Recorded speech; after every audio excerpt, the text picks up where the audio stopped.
Well, greetings and salutations, imagination connoisseurs. Welcome to the not John Campea Show. It's the sometime John Campea Show, but he's not here today. What you have is me, Robert Meyer Burnett, and of course, Jonathan Voico, our producer. You guys still are stuck with me, even on a non-Campea day. John is traveling like Mentor and Billy Batson before him, the highways and byways of the land, going to Ohio for a movie meetup. Then he's going to New York. Then he's going to Boston. Then he's going to Toronto, Canada, where he's going to watch the Mandalorian and Grogu way more than I am.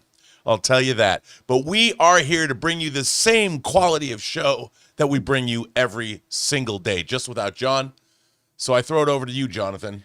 What's going on today? That's right. Okay, so talking about movies that are coming out, Passenger, right? Passenger, yes. Dropping Looking this forward week, to it. and I believe you're going to see it this week. Tomorrow, you know, Yeah. I'm doing another double feature with Alvaro Zainas Amaro, one of the great genre writers of our time. We go to the Irvine Spectrum and we drink and we eat and It's a great theater. we know things. Yeah. So I know you're looking forward to it.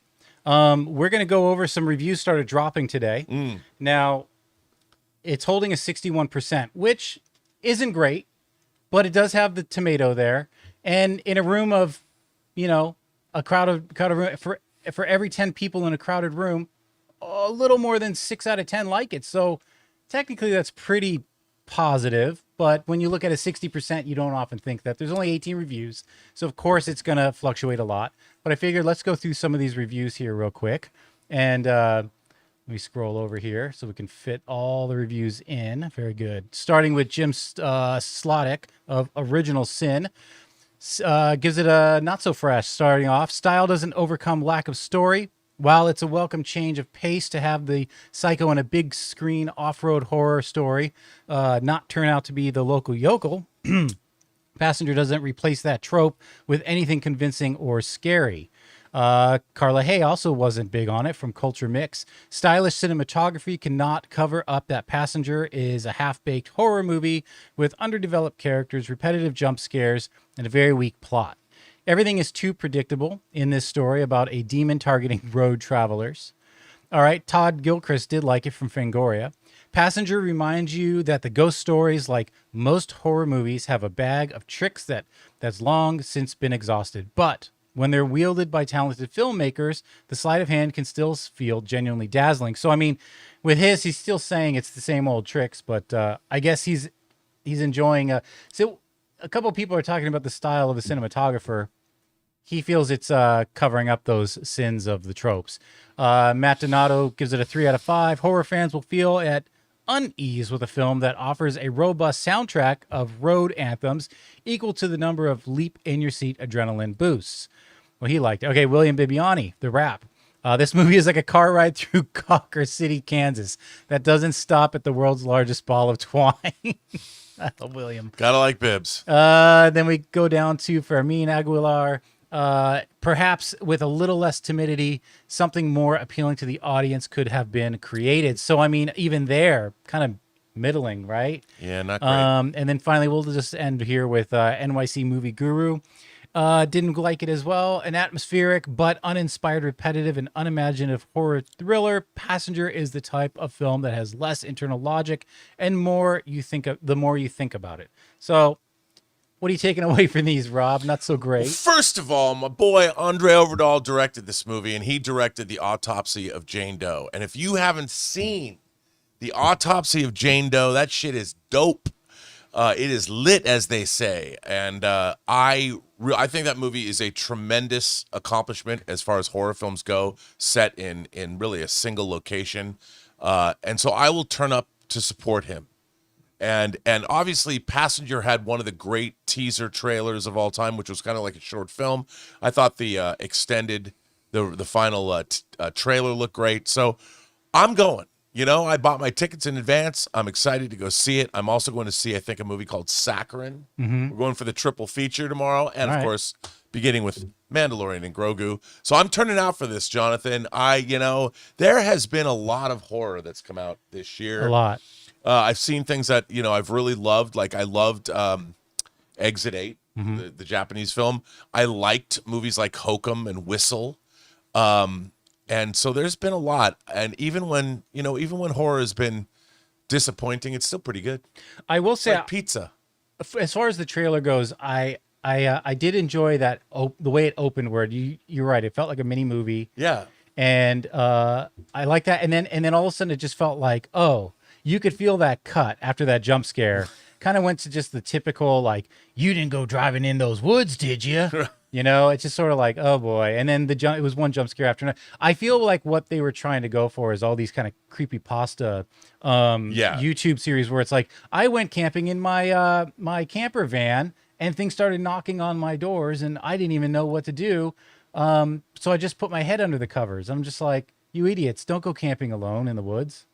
Right.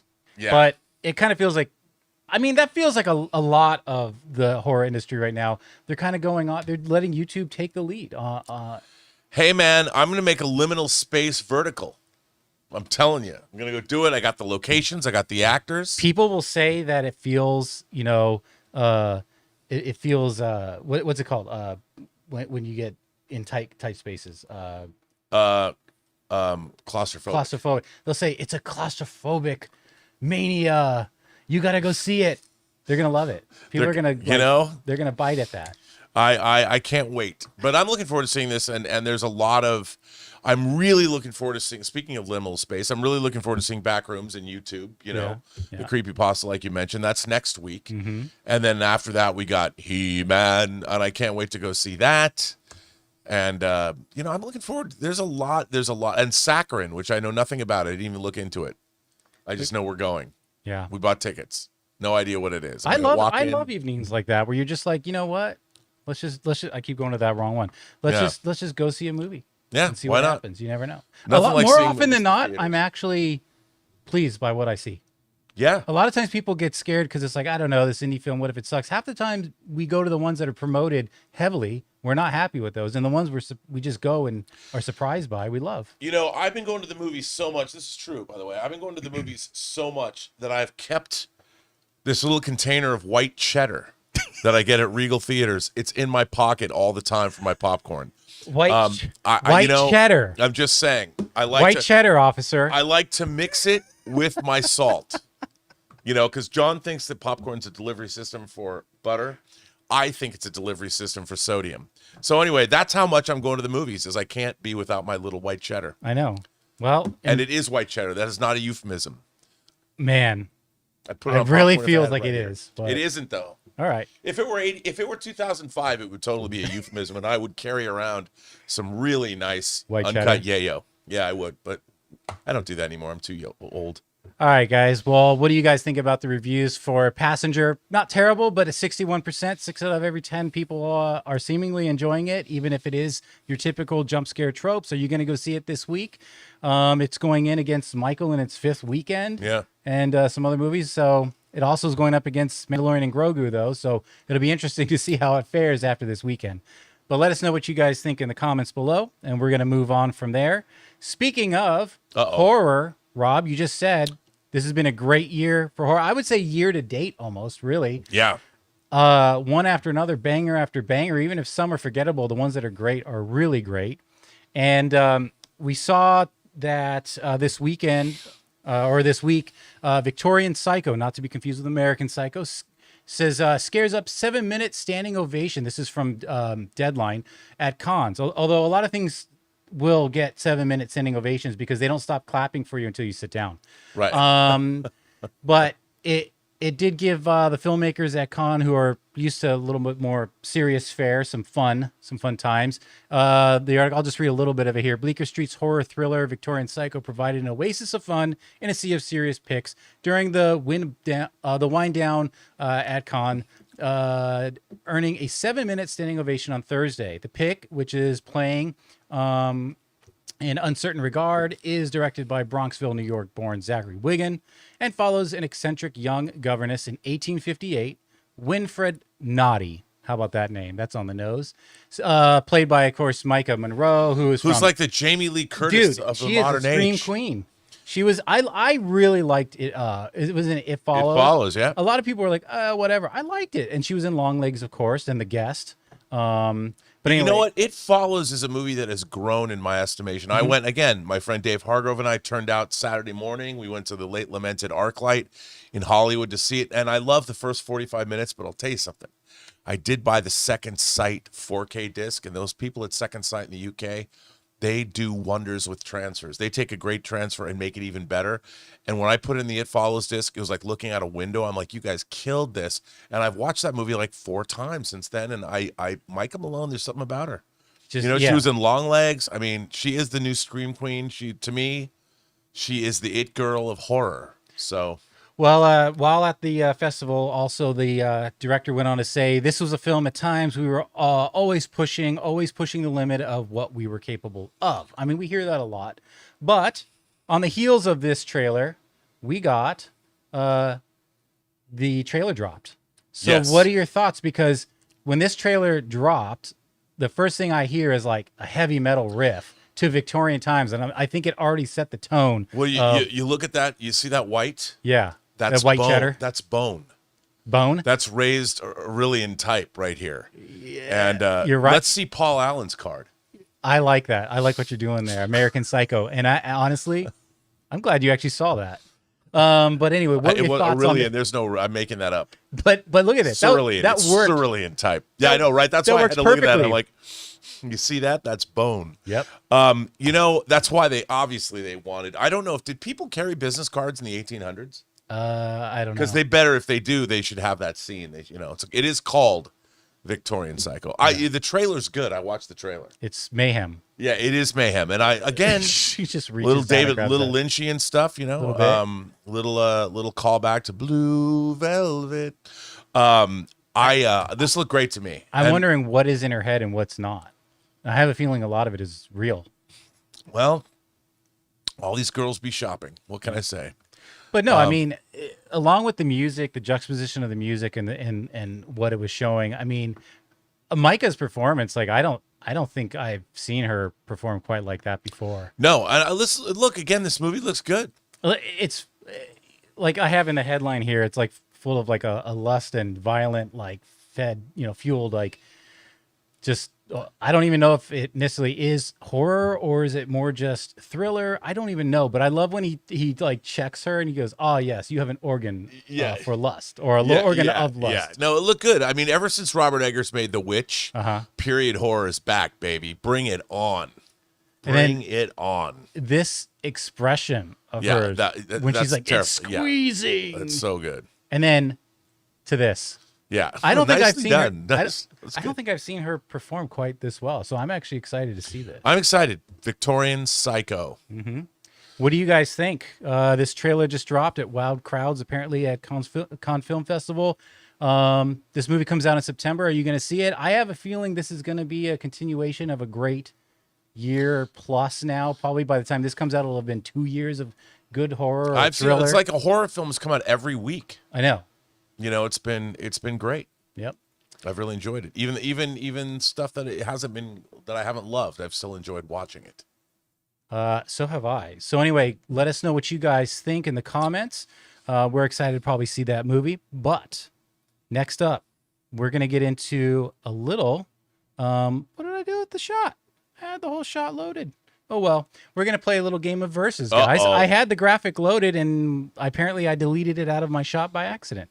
But earlier today, we reached out to our channel members, and we asked them to give us some scenarios for this game of verses. Simply put up 2 scenarios, pit them against each other. Could be actors, could be film franchises, events, what have you.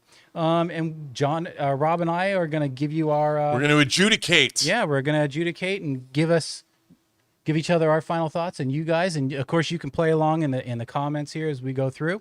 But the first up, Rob, we're going to hear from Here it comes. Bond Presents The Boys Season 1 versus Penguin Season 1.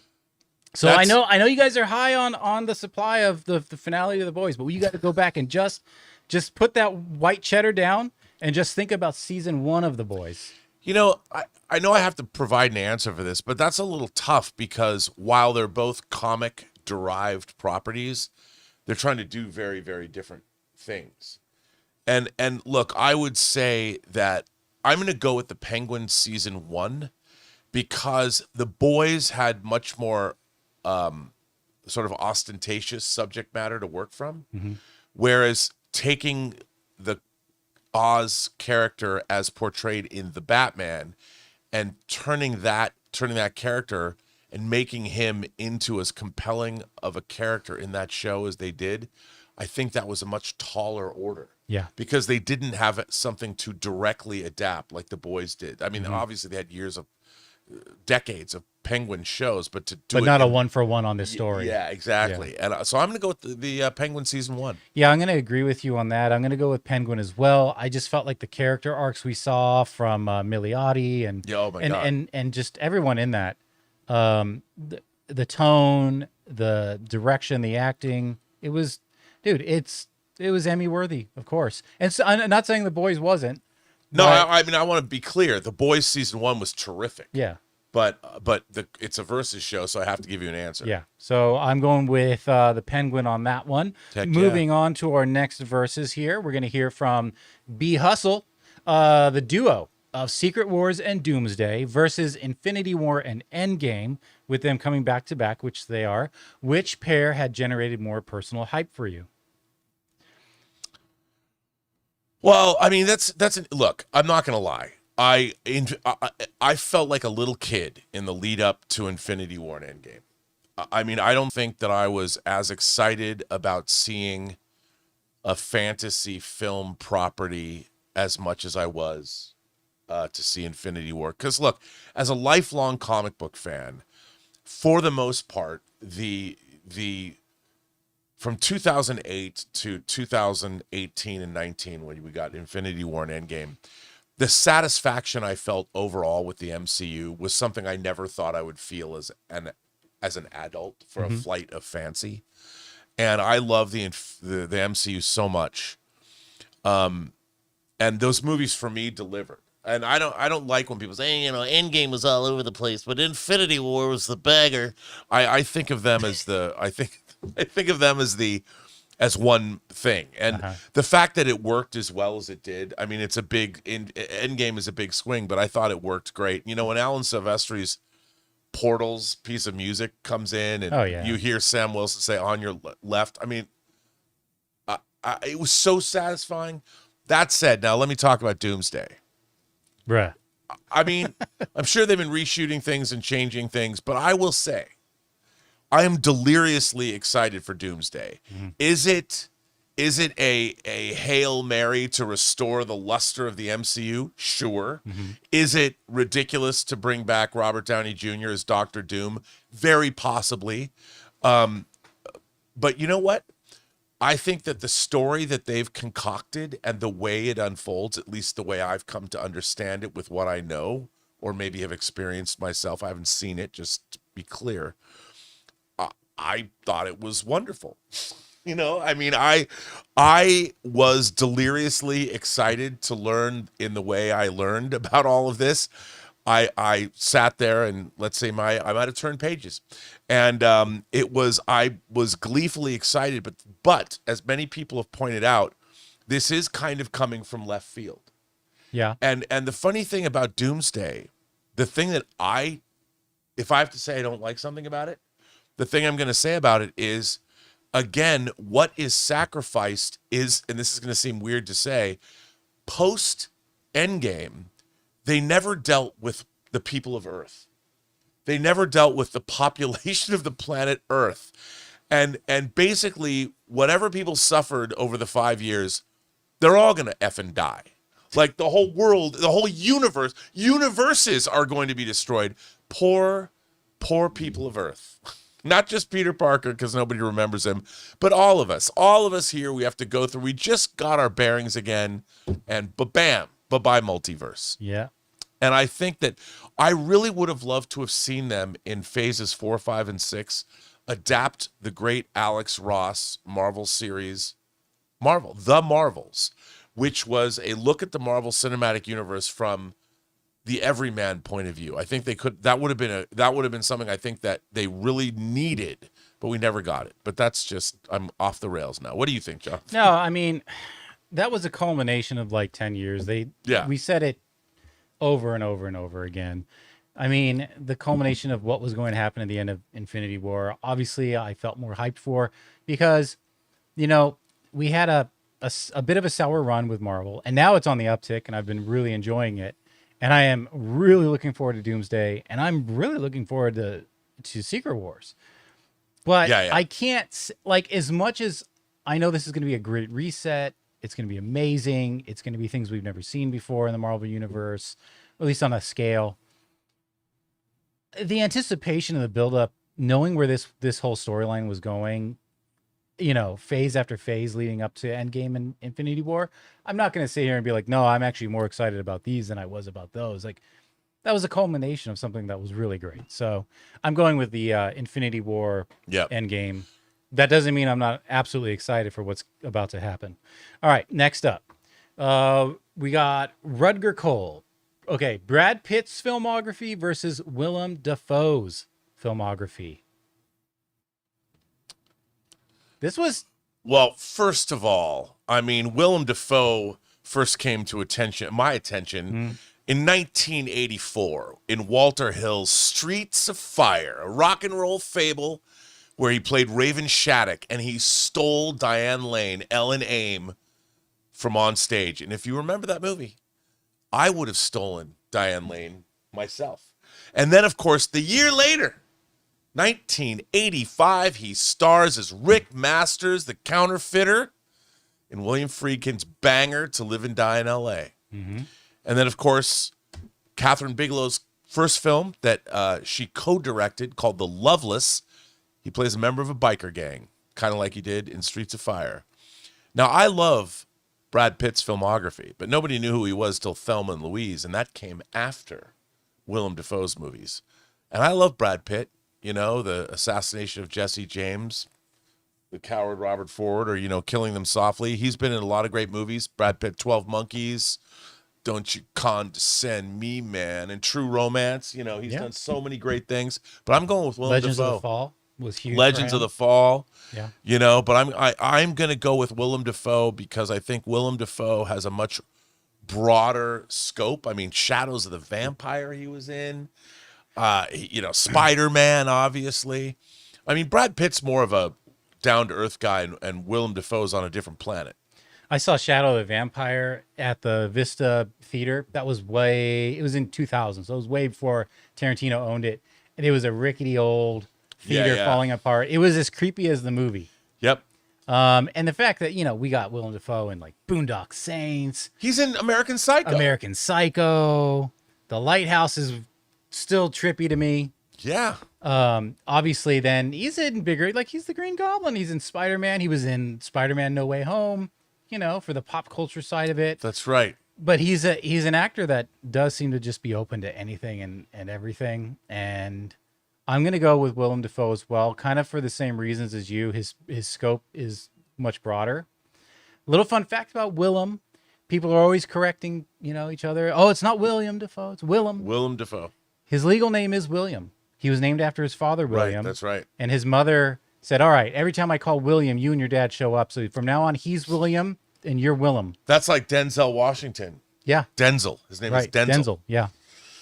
It's a little fun fact. Yeah. But yeah, I guess we're both going with... That's not to take away from Brad Pitt. Of course not. I mean, I love Brad Pitt, and I can't wait to see The Adventures of Cliff Booth, which I think they should still call Twice Upon a Time. The very fact that Chili John's in Burbank is now...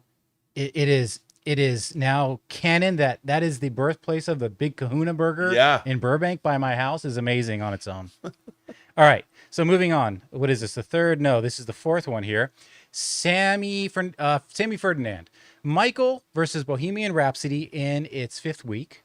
Or Michael versus any other movie out now or coming out during Michael's fifth week. All right, I can give you the numbers on that. Yeah, I don't know what the numbers are. Yeah, so... We'll go with Michael right now. Like it's last week. It just finished its fourth weekend. So that was 7 million, 10 million, and 8 million last domestic. We're just going to go domestic. So 10, 8, 2. And if we look at Bohemian Rhapsody, so that was 10, 8, 2 in its fourth weekend. And we'll look at its, I got to go to, what do you call it? We're only going to go to original release, and we're only going to go to domestic. Okay. So let's see. We got 1, 2, 3, 4, 5. So 10.82, and in its fifth weekend, it was 5.53. So it's trailing, and in its fourth weekend, and in its fifth weekend, it was sitting at 2.32. That's Bohemian Rhapsody. So I think Michael is actually tracking to be higher in its fifth weekend than Bohemian Rhapsody. I really, look, I really love Bohemian Rhapsody, and I quite enjoyed Michael. I'm just happy both movies are doing well. It's nice to see them making that much. Yeah. So this one is more of a, not so much of a subjective, but objective. But I will say also, he brought up Michael against any other movie. Well, even though we think it's not going to be doing that great, even if it does open to the 80 million it's purported to make, Mandalorian Grogu is going to outperform Michael in its fifth weekend because it's going for an $80 million weekend. Yeah. So, all right, moving on to our fifth. Mike Lovins. I want to start a show that I haven't seen before. So, Sons of Anarchy or versus Battlestar Galactica. We'll start with you.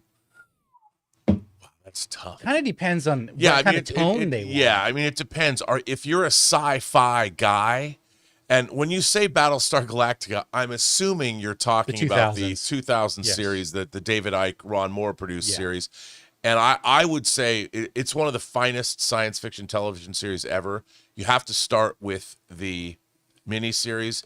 And what's interesting about that is you won't have the baggage of the original series, I don't think, to take in with you. So I think you're going to quite enjoy it. Battlestar Galactica is a banger, and that first season is great. Yeah. As a matter of fact, after you get past the miniseries, the first 2 episodes, 33 and Water, are both amazing episodes of television. And while, the fourth season was strung out a bit, but there's Razor, the TV movie, and you're going to have, I envy you to watch Battlestar Galactica for the first time. So, although Sons of Anarchy is that probably would be John's just because he's such a huge fan of Sons of Anarchy. But he's also, Battlestar Galactica is his favorite show of all time. That's true. So it would have been interesting to get his take on that. I might, when he's back on the show next week, I'm going to posit this question just so we all can get the answer on that. But I too am going to go Battlestar Galactica in full disclosure because I work with Katie and I do some work for her to help her on her own channel. And right now she's been going through the rewatchings of Battlestar Galactica and reacting to it with her husband. She had never actually watched the series before. She just starred in it. That happens a lot, by the way. Yeah. I'm going to go Battlestar Galactica. By the way, I have to say, Katie Sackhoff, I work with her too on my audio drama, True Noir. She was delightful, and I just watched her interview with Sam Witwer. She interviewed Sam Witwer. Great interview. Sam Witwer he's the real deal, man. That guy is smart. I didn't realize that he dropped out of Juilliard. If you want to see a great interview, go see Katie Sackhoff's interview with Sam Witwer. It's terrific. Yeah, that was by my hand as well. Well done. Okay, moving on. This is our last question here. The last posit. Jonathan Rios edits. Speaking of editing, packed movie theater versus theater all to yourself. That's easy for me. I love a packed movie theater. Okay. When there's a lot of times when I go see movies at the Regal or I go to the Harkins, I don't like to see movie theaters that are empty. Last year in January of 2025, I went and saw Companion. And they moved Companion into the biggest theater, into the Cine XL theater at Harkins. And there was only 6 people in it. And all of us were sort of hooting and hollering in a good way. I mean, I loved Companion. If you haven't seen Companion, you got to see Companion. It's really, really good for what it is at scale. But I wish that theater was full. It's always better to see movies with a full theater. And there have been some times, I saw Iron Lung in a pretty full theater. I just recently saw Speed Racer at the Chinese, packed house when Emile Hirsch and Scott Porter showed up. There's nothing better than seeing a movie in a full theater. Yeah. Okay, if we're talking an opening weekend and I want to be in a packed theater, I want that energy because I can't even imagine going to see Endgame or whatever and it was just me. Oh. It would be awesome to see it, but not to have that crowd and that energy. However, if I am seeing a movie later in its run, there are few things more peaceful than kind of to trick yourself into feeling like you're a billionaire, to be yes, I have this theater all to myself. This is my own home theater. I will grant you. I mean, later on in a movie's run, I have no problems. It's a nice feeling because then no one's going to talk, no one's going to bother you. Yeah. Yeah, it's great. But generally, I would go also with a pack theater. So, all right, guys, that's the end of this segment of Versus. Thank you so much, channel members, for sending in those questions. Look out for other games in the future. We've got games like Versus. We've got not Would You Rather, What's More Likely, and also what's the other one we do?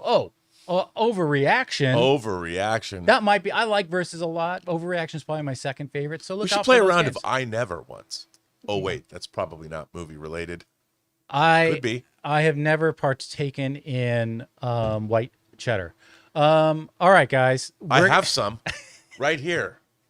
If you have some popcorn. Speaking of white cheddar, okay, we're going to take a little break here, guys. We're going to hear from our sponsors, the great people over at Pocket Hose. But after that, we got a little Paramount Warner Brothers drama to talk about. It's still going on. It's still raging. And this isn't an overreaction. But before that, let's hear from Pocket Hose.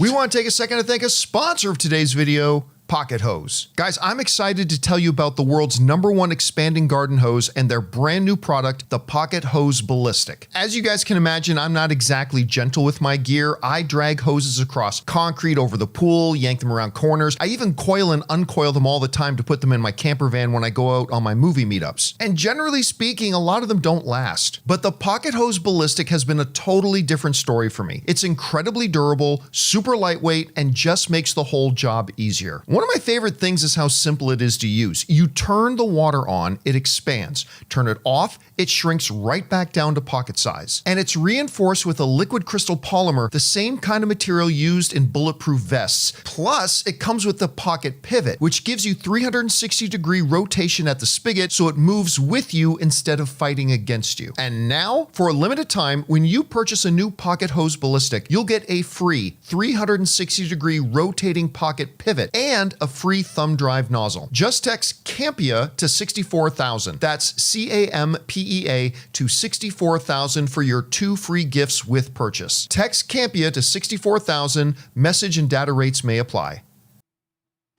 All right. Thank you to our sponsors, Pocket Hose. So anyway, we're going to be moving on to our final topic here, Rob. Ooh. And I mean, obviously, we've been following this Paramount Skydance Warner Brothers merger for months. And originally, of course, included, for a while, we kind of forget, but Comcast was part of that, NBC, Universal, and Netflix. And of course, Netflix eventually dropped out, sadly. If it was going to anyone, I wanted to go to Netflix. And I think we can see by announcements recently that Netflix is truly actually dedicated to theatrical, which was kind of shocking, but smart. But we're going to be looking at a little bit of a deep dive here on Paramount. First off, Paramount's junk status. So just so you guys know, Paramount Skydance is already, its credit rating with investors is junk status. Its current is BB+. But anyway, Paramount's junk status credit rating to be downgraded further following Warner Brothers merger to reflect major ongoing uncertainties. This is from S&P Global. So we'll just kind of get into this. I kind of have to read it because it's a lot of... Yeah. But S&P Global Ratings already has placed Paramount Skydance credit rating in junk status territory, indicating that the media conglomerate debt securities are considered speculative grade.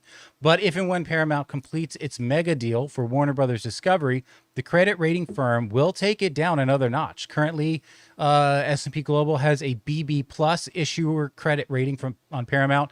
On Wednesday, the firm said it will lower the issuer credit rating on PSKY, that's the ticker for Paramount Skydance, to BB when its acquisition of WBD closes, assuming no material changes to the structure of the terms take place. And this is taking into geopolitical factors and secular pressures. Not a great time for this studio. S&P Global defines the BB rating like this. So a BB rating is a BB credit rating indicates that an entity is less vulnerable in the near term, but faces major ongoing uncertainties. This rating reflects a speculative nature, suggesting that the entity may be more impacted by economic downturns or other adverse conditions. So while the BB rated entities might currently manage their organizations, investors should be cautious due to the potential volatility. Why would this happen? Well, they already have their own debt, And the acquisition will cost them $111 billion. And part of that purchase will be taking on $30 billion of Warner Brothers debt. And then the responsibility to pay the interest on that debt might become insurmountable. That's in addition to tens of billions, the article goes on to say, of debt it is amassing to fund the merger. Paramount restructured the financing, to reducing the aggregate long-term debt commitments from 54 to 49 billion, but that would still leave a combined Paramount WBD in a highly leveraged position. So also, just to put this in context, it's the leverage ratio for this company is 7.6 times its adjusted EBITDA, which is earnings before interest, taxes, depreciation, and amortization.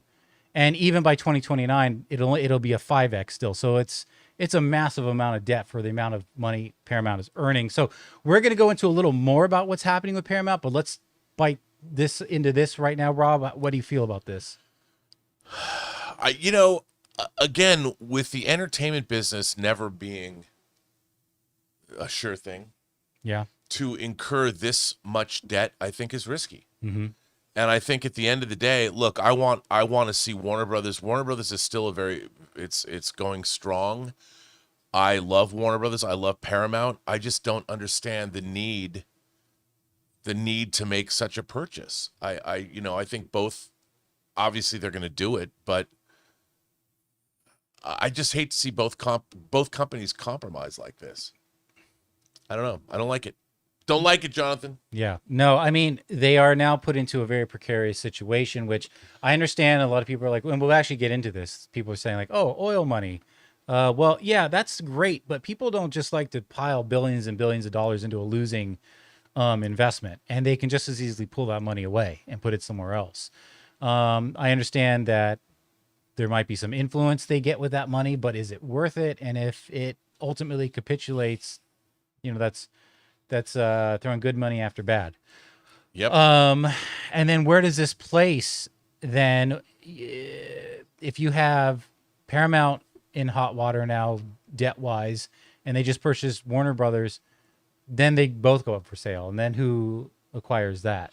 It's kind of a death spiral. Yeah, and at the end of the day, is this going to lead to great entertainment? Mm-hmm. I want one thing from Paramount. I want great Star Trek again. Make Star Trek great again.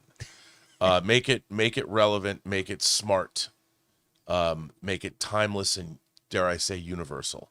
And with Warner Brothers, let them cook with their diverse slate of kinds of movies they're making. They've just announced their new label, Warner Brothers Clockwork, which I think is amazing. Their second movie, they announced Sean Baker's new movie, Te Amo, but their first release is going to be Ken Russell's The Devils. They just debuted it in Cannes from 1971. By the way, shout out to Damon Packard, filmmaker Damon Packard. Look out for his AI film about the release of The Devils. Damon Packard is going to be the first guy that's going to make an AI feature film that is going to be actually palatable. But his thing that he did on the release of The Devils, genius. But yeah, so I'm very excited to see what Warner Brothers is doing. But why destabilize both companies? I mean, I get it. Yeah. But well, going a little further into this, it's not all roses for Paramount going forward. Also, because as this article from Variety brings out, Senate Democrats implore FCC chair to conduct rigorous review of Paramount Warner Brothers merger. Foreign investment deal raises national security alarms. Let's get into this. Democratic senators are again urging the FCC to not rubber stamp their $111 billion takeover of Warner Brothers, citing concerns over foreign investors, including Middle Eastern wealth funds that are backing the pact. The pending Paramount merger raises national security alarms. They say the group sent a letter May 20th to the FCC chairman, Brendan Carr, outlining their concerns that came after another group of Senate Democrats sent the agency chief a similar letter 2 months ago. Let's get into the numbers here. The crux of their misgivings. In April, Paramount disclosed to the FCC filing that the merged Paramount WB deal would be 49.5%, so just under 50% owned by foreign investors, with about 38.5% of that equity coming from the sovereign wealth funds of Saudi Arabia, Qatar, and Abu Dhabi. Paramount's filings seek a declaratory ruling from the FCC permitting foreign ownership. This is interesting. And in fact, asked the agency to authorize up to 100% foreign equity ownership in its broadcast licenses. Okay, so typically Congress has set the limit to 25%, and they're asking for 100% in their broadcast license. That's insane. The scale, concentration, and scope of this proposal raise serious questions, I would assume. Foreign governments hostile to free and independent press could exert unprecedented influence over media conglomerate vital to American journalism, the senator said. We'll go on, but react to that.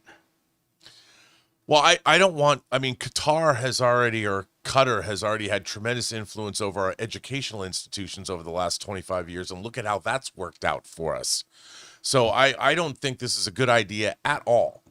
I mean, I understand, that you let Arab money into the United States. Obviously, they have different cultural norms. And if they can control what's going out, I mean, they've already the disinformation campaigns that they've launched against this country over the last 25 years you can go look at them now. Who wants them to own our broadcast rights? Well, and I would say that not just about Saudi money or Qatar money, but I would say that about any foreign investment in the United States, no matter where it came from. Well, if from all over the world, right? We don't want our way of life or what we believe in to be controlled by a foreign power, because they do not have our best interests at heart. No one but we do. Well, yeah, it just makes sense. It's not even a negative statement. It's like, of course, they're going to have their own interests at heart. The article kind of brings out in this paragraph, if the filing is approved, Saudi, UAE, and Qatar sovereign investment funds would have significant influence. Yes, we know, but taking over journalism outlets in the United States, including CNN, CBS News, 60 Minutes, and 28 local Paramount-owned television stations, of which 17 are in the country's largest media markets. So this isn't just like small market. No. And it would be, what they're asking for is complete control. It's not even like a percentage. It's an investment. It's 100% control. Well, late stage capitalism, everyone's for sale. Doesn't matter. Just give me mine because I'm only living here for a small amount of time. And, I want to buy art and so hot girls and the yachts. question is, where does this go? Because they've got a lot of hurdles now with the way the Senate is. Here's the thing. I feel like the Ellisons kind of hitched their horse to the wrong stagecoach here, because the trend in the next 4 to 7 years is not moving in their direction now. That's just trends. Right. And you can see even today, kind of both sides of the Senate are working together in ways I never thought before. Things are getting tedious with this deal. And it's kind of funny because further in the article, I won't get into it anymore, but Paramount is still complaining. They're saying, well, this is Ted Sarandos doing. Netflix is influencing these things. It's like, no, man, you bit off more than you can chew, is my opinion. And Ted Sarandos may be waiting in the, maybe waiting in the wings for this to all fall apart, and they can come in and sweep up the pieces. But this is more than just Ted Sarandos at work. Yeah. The fact that now their credit rating is reduced below junk status, what they're asking for is completely unprecedented, and I don't think they're going to get the political will of the people behind this. And the Senate and the House are now feeling this. And I know a lot of times they can ignore it, but you can only ignore it to a certain point. That's why we see this wave is changing things. I just don't see a clear path for the Ellisons and Paramount. I mean, what I want to hear is that they're going to make great entertainment. That's none. Wouldn't it be nice for us to be talking about movie studios making movies? Yeah, I mean, they can't even figure out what they're going to do with Star Trek. So it's frustrating. It's frustrating to see. But that's the way of things, Well, and I wonder too where they come up with the promise of 30. Well, when nearly 50% of your promise is already coming from Warner Brothers of 30 films a year. Okay. Well, how are you going to make? You have to borrow money to make movies, and you have bad credit. And what are your stories? Because right now, your slate is kind of bare. And Top Gun 3, wonderful. But what else? That's 1 year. And look at how long Top Gun 2 is in development. Right. I mean, it could take a very long time. And, you know, let's say you want to make 30 movies a year and you want to make, so let's say you make 10 of those tent poles. Where are you going to get that $150 million plus for each one of those movies? You know, as people understand, we all know that studios aren't sitting on mountains of cash. They are borrowing money from banks to finance the making of their films. Well, and you've got interest rate payments on that. That's why you want to get them out and paid. 7.6 factor against EBITDA, which again is earnings before taxes, interest rate payments that you have to pay on huge amounts of debt that you've taken on, amortization, you know.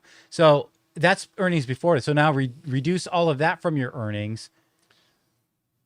They're in a sketchy time here, man. I know Papa Ellison's wealthy, but he also lost tens of billions of dollars himself recently. And if this AI bubble does indeed pop, Oracle's going to be in bigger trouble. There's a lot going on with OPEC and world oil markets, and there's just a lot to take on right now. Yes, there is. They're going to be dealing with a different Senate and possibly a different Senate, definitely a different House of Representatives. In a political environment that is not friendly to them. So this isn't the heyday of MAGA, and that's not me taking a side or anything. I'm just talking about trends, guys. It's all out there. Yeah, I mean, it's not about what your political affiliation is. I'm just looking at the trends. We're talking economics and trends. I mean, it's right now. I don't think that there's any American who can say that they're doing really well right now because there's so many different factors going against us in terms of rising prices, gas prices. I'm shocked at how, especially here in California. I mean, we already had the highest gas prices in the country. Oh, yeah. Because of our clean gas and all of that, but it's just insane. Yeah, it's becoming untenable. Well, anyway, that's where we're at now with the ever-going drama of Warner Brothers, and meanwhile, Zaslav is probably like, "Yeah, guys, don't worry about it. This ain't happening." That's just my speculation. He's already put that memo out that said this might not even happen. So I just feel like they're like, "Yeah, sure, $31 a share. Go for it. Let's do this." And whatever. All right, guys. Look, what do you guys think about this whole ever-growing mess and tangled webs of Warner Brothers, Paramount, Skydance, foreign investment? It's all so crazy. Let us know in the comments what you guys think. And basically, that'll do it for today's show. So, you know, I know it's a little bit short of a show, but sometimes that's just the way the topics roll for us. You know, it might be shorter, but we work with what we've got and make you guys have a good time. Yep. So, Rob, we're going to sign off here, but is there anything you want to plug, talk about before we sign off? Well, you know, you can always go get my latest work, the audio drama True Noir, The Assassination of Anton Cermak, wherever you get your audio dramas, and our ongoing movie poster auction, this gigantic cache of original National Screen Service Corporation posters. Amazing posters. Amazing posters. You can go to Find Your Niche on eBay and find the sub-store, RMB's Imagination Connoisseurs. We drop tomorrow original Star Wars posters that include 2 original Star Wars one-sheets, the originals. Original Empire Strikes Back A and B sheets, the Gone with the Wind poster, then the Blue Vader poster. A lot of great stuff, lobby cards, and all other kinds of science fiction. The horror dropped last week, and then we've got fantasy upcoming, James Bond, Alfred Hitchcock, Woody Allen, 70s classics, 60s classics, 80s classics. We're going to be doing it all summer. Yeah. So check it out. It's at Find Your Niche on eBay, and the sub-store is RMB's Imagination Connoisseurs. Awesome. I don't really have anything to plug, guys. I'm basically just here every day, and that's kind of my life. I mean, I have things I'm working on and developing, but I can't really talk about them right now. But when I do, I'll be just like you, and I get to say exciting things that I want to plug. You go. In the meantime, guys, we'll see you back here at the John Campea Show. Thanks so much for tuning in. We'll see you guys later.